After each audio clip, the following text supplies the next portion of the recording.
Maybach music. What's up, Bach fam? Up until this point, there's been a lot of movement in the NBA free agency all season. The question I want to bring to the table is, who do we think have made some of the best moves, and who do we think have made some of the worst moves? So, Keith, in your estimation, who do you think have made some of the best moves this offseason? If I'm going to say who made the best moves, I think I'm going to go with the Boston Celtics. I think it's been quiet moves, but bringing in Jason Terry, Jeff Green coming back. Even if you go with the draft, I think their weakness last year was size, and they brought in Fab Melo, Sullinger, getting Chris Wilcox back. I think that kind of give them that toughness down low that they was missing. I mean, they took the Heat to 7 games, so I think they just got deeper, and having a deeper team, I think with an older team like them, I think that's exactly what they need. I like the moves the Heat made. But if I got to pick a team, I'm going to go with the Boston Celtics. They re-signed Brandon Bass, too. Yeah, Brandon Bass, bring him back. So if you got to pick a team, who you said probably made the worst moves this offseason, which team would that be? I think the easy pick is the Houston Rockets. I mean, I don't know what they're doing with this Jeremy Lin contract.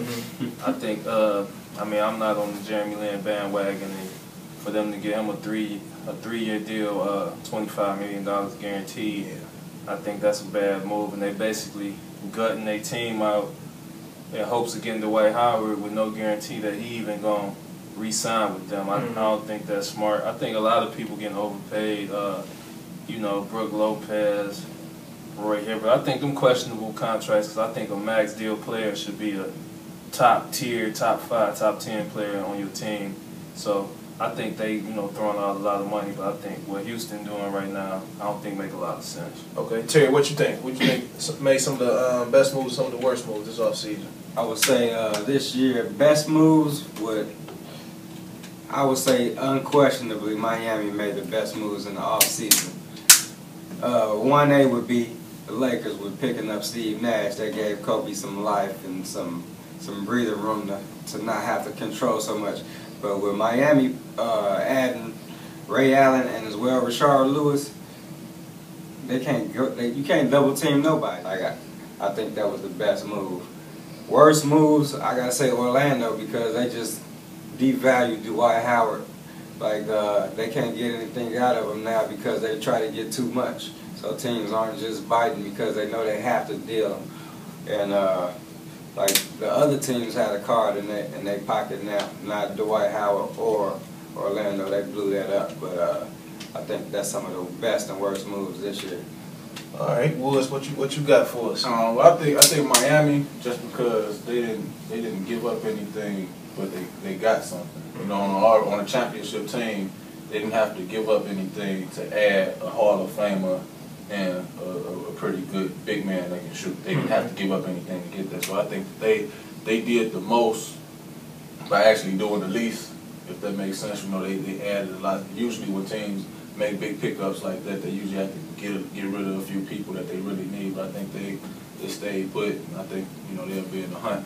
I think the worst, of course, whoever we end up with Jeremy Lin, I think that's just bad. I think you overpaying an average basketball player. But I think that his pickup ain't even about basketball. I think that the Jeremy Lin pickup is more or less the money that you're gonna make from everything else besides basketball. I think that that's what his contract is based on. Basketball moves, that's bad. But I think the worst of it all is the Roy Hibbert thing. Roy Hibbert, a good player, solid guy. I'm happy for him and his family that they getting this money.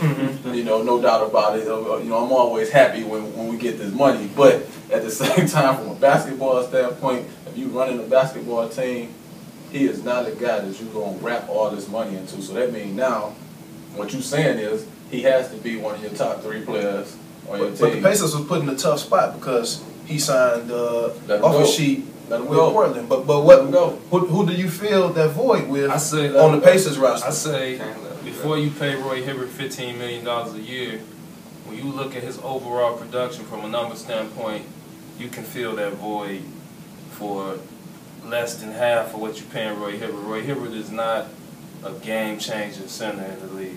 We saw that in the finals. I mean, the Heat didn't have nobody size-wise who could guard him. He didn't dominate that series. He's not going to lead you to a championship, and I think a max deal player has to be a player who can lead you to a championship, and he's not that.